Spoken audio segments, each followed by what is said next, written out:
नमस्कार, आप देख रहे हैं द भारत खबर। मैं हूं आपके साथ परवेश। शुरुआत करते हैं दिल्ली की 10 बड़ी खबरों की, लेकिन उससे पहले एक छोटी सी अपील है आपसे। अगर आपने अभी तक द भारत खबर चैनल को सब्सक्राइब नहीं किया है तो तुरंत सब्सक्राइब कर लीजिए, साथ ही बेल आइकन का बटन भी दबा दीजिए।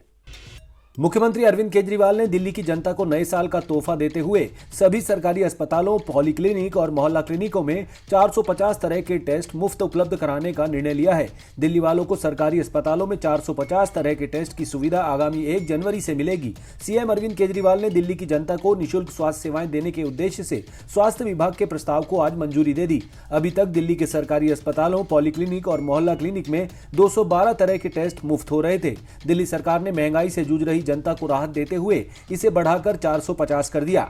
इस विस्तार के बाद दिल्ली सरकार अपने आम आदमी मोहल्ला क्लिनिक, महिला मोहल्ला क्लिनिक, पॉलीक्लिनिक और मोबाइल हेल्थ क्लिनिक में 450 तरह के टेस्ट की सुविधा प्रदान करने में सक्षम होगी। दिल्ली सरकार ने निजी प्रयोगशालाओं के साथ भी भागीदारी की है। वर्तमान में दिल्ली सरकार दिल्ली में 522 आम आदमी मोहल्ला क्लिनिक, 4 एमएमसी, 21 पॉलीक्लिनिक और 201 डिस्पेंसरी चलाती है, जहां लोगों को ये टेस्ट की सुविधा निःशुल्क उपलब्ध होगी। इस संबंध में सीएम अरविंद केजरीवाल ने कहा कि सभी तबके के लोगों को अच्छी गुणवत्ता की स्वास्थ्य और शिक्षा प्रदान करना हमारा मिशन है। स्वास्थ्य सेवा बहुत महंगी हो गई है, बहुत से लोग निजी स्वास्थ्य सेवा का खर्च नहीं उठा सकते। दिल्ली सरकार के इस कदम से ऐसे सभी लोगों को मदद मिलेगी। केंद्रीय मंत्री के एयरपोर्ट निरीक्षण के बाद भी एयरपोर्ट की समस्याएं कम नहीं हो रही हैं। लगातार एयरपोर्ट के टर्मिनल पर यात्रियों की भारी भीड़ देखी जा रही है। इसके अलावा सोशल मीडिया पर भी यात्री लगातार अपनी समस्याओं की शिकायत कर रहे हैं। घरेलू और अंतर्राष्ट्रीय विमानों के आवागमन की बात करें तो कुल लगभग 2 लाख यात्री हर 24 घंटे में दिल्ली एयरपोर्ट से यात्रा करते हैं। वहीं इस बीच दिल्ली एयरपोर्ट की ओर से नई गाइडलाइन जारी कर दी गई हैं, जिसमें यात्रियों को चेकिंग और बाकी व्यवस्थाओं में राहत देने की कोशिश की जा रही है। नई गाइडलाइन के अनुसार हर एंट्री गेट पर डिजिटल डिस्प्ले बोर्ड लगेगा, जिसमें वेटिंग टाइम की स्पष्ट जानकारी दी जाएगी। टर्मिनल के जरूरी जगह पर क्राउड मैनेजर की तैनाती की जाएगी, जिससे यात्रियों को किसी भी चेकिंग और सुविधा के लिए लंबा इंतजार न करना पड़े। टर्मिनल पर एक कमांड सेंटर का गठन किया जाएगा, जिससे किसी भी एंट्री गेट पर भीड़ इकट्ठा ना हो सके। एयरलाइंस कंपनियों को भी यात्रियों की मौजूदगी के बारे में समय समय पर अपडेट किया जाएगा, ताकि वो अपने सुविधाओं और व्यवस्थाओं को समय अनुसार दुरुस्त रखें। टर्मिनल पर ATRS मशीनों को बढ़ाया जाएगा, जिससे यात्रियों को अपने सामान को रखने में देरी न लगे। वर्तमान में ATRS मशीनों की संख्या 16 है। केंद्रीय मंत्री के निरीक्षण के तुरंत बाद ही एंट्री गेट की संख्या बढ़ाकर 16 से 18 कर दी गई है।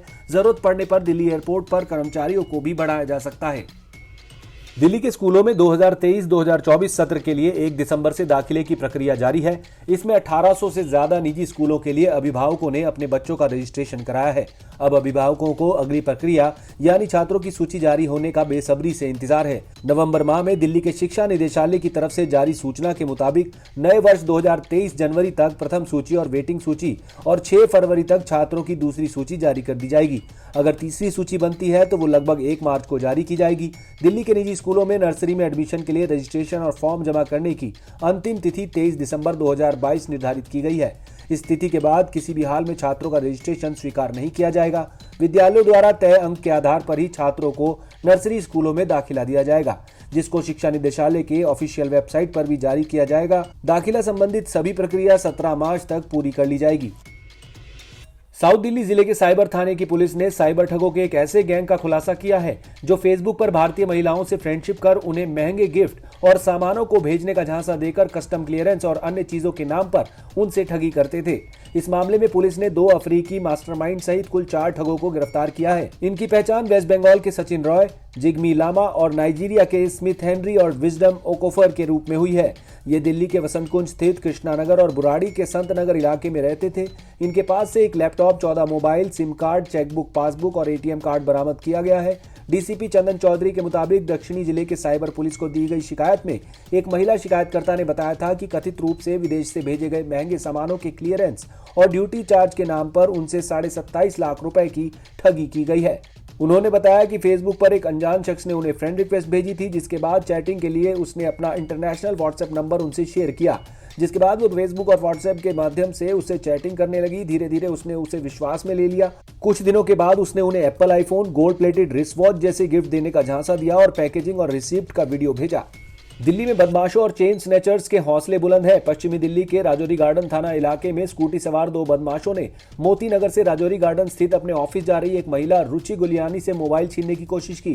हालांकि वो इसमें कामयाब नहीं हुए, जिसके बाद स्कूटी पर पीछे सवार एक बदमाश वापस महिला के पास लौटा और जबरन मोबाइल लूटकर फरार हो गया।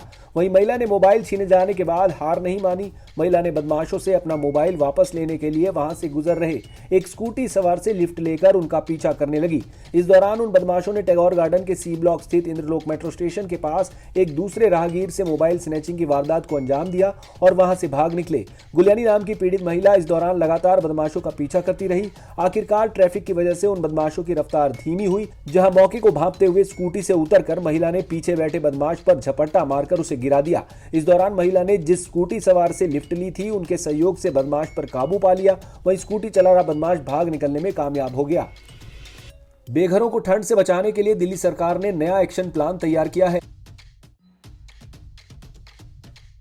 उप मुख्यमंत्री मनीष सिसोदिया ने अलग अलग संबंधित विभागों के उच्चाधिकारियों के साथ इसकी समीक्षा की है, जिसके बाद सिसोदिया ने कहा कि बेघरों के लिए केंद्रीकृत कंट्रोल रूम स्थापित किया गया है और साथ ही सातों दिन 24 घंटे चलने वाला हेल्पलाइन नंबर 14461 भी जारी किया गया है।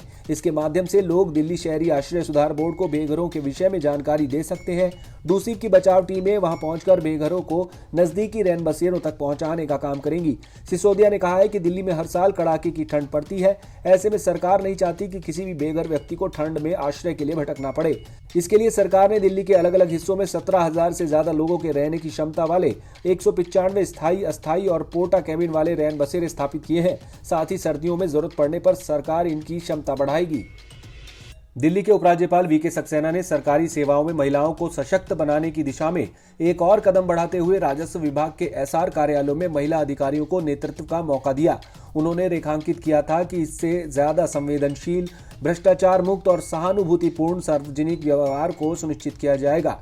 एसआर कार्यालय मुख्य तौर पर भूमि रजिस्ट्री के लिए जिम्मेदार है। इसके तहत बिक्री, खरीद और पट्टे संपत्तियों का पंजीकरण, शेयर प्रमाण पत्र जारी करना, विवाह पंजीकरण, जाति प्रमाण पत्र जारी करना, आय प्रमाण पत्र, दस्तावेजों का सत्यापन सहित कई और सेवाओं पर भी असर पड़ता है। हाल में भ्रष्टाचार के कई मामले सामने आने के बाद एलजी ने एसआर को निलंबित कर दिया था। उम्मीद की जा रही है कि महिला अधिकारियों के नेतृत्व में भ्रष्टाचार, लाल फीताशाही और लोगों के उत्पीड़न की शिकायतें कम होंगी। पहले के एक आदेश के जरिए 6 महिला एसआर नियुक्त किए गए थे। नए आदेश के तहत 16 एसआर कार्यालय में महिला एसआई की नियुक्ति की गई है। अब ये संख्या बढ़कर 22 हो गई है। दिल्ली नगर निगम का पहला बजट जारी कर दिया गया है। निगम अगले साल दिल्ली पर करीब 16,023 करोड़ रुपए खर्च करेगी। इसमें सफाई, सामान्य प्रशासन और शिक्षा पर सर्वाधिक खर्च होगा। इसके बाद लोक निर्माण कार्य और स्ट्रीट लाइट और जन स्वास्थ्य और चिकित्सा सेवाओं पर खर्च करने की योजना है। निगम ने अगले साल के बजट को मौजूदा साल के बजट से करीब 747 करोड़ अधिक किया है। निगम आयुक्त की तरफ से तैयार किए गए बजट को नियमानुसार दिसंबर के पहले हफ्ते में सार्वजनिक होना था। चुनाव की वजह से लगी आचार संहिता हटने के बाद इसे अब जारी कर दिया गया। वहीं अब निगम में सत्ता में आया नया नेतृत्व बजट में फेरबदल कर सकता है। बजट का आखिरी स्वरूप मेयर की अध्यक्षता में सदन में पास किया जाएगा। फिर निगम आयुक्त इस बजट को लागू कराएंगे। एमसीडी ने मौजूदा साल के बजट में करीब 15,276 करोड़ रुपए आय प्राप्त होने का अनुमान लगाया गया था। दिल्ली के सरकारी और नगर निगम के स्कूलों में शिक्षकों के खाली पद नहीं भरे जाने पर हाईकोर्ट ने नाराजगी जताई है। कोर्ट ने सरकार, निगम और दिल्ली अधीनस्थ सेवा चयन बोर्ड से 4 सप्ताह में हलफनामा दाखिल कर स्थिति रिपोर्ट पेश करने के निर्देश दिए हैं। जस्टिस मनमीत प्रीतम सिंह अरोड़ा ने गैर सरकारी संगठन सोशल ज्यूरिस्ट की ओर से अधिवक्ता अशोक अग्रवाल की ओर से दाखिल अवमानना याचिका पर विचार करते हुए ये निर्देश दिया। याचिका में सरकार और दिल्ली नगर निगम पर उच्च न्यायालय के 21 साल पुराने आदेश का पालन नहीं करने का आरोप लगाया गया। अधिवक्ता अग्रवाल के अनुसार दिल्ली सरकार की ओर से संचालित स्कूलों में शिक्षकों के 30,000 जबकि नगर निगम के स्कूलों में 5 से 7,000 पद रिक्त हैं। मामले की अगली सुनवाई 7 मार्च को होगी।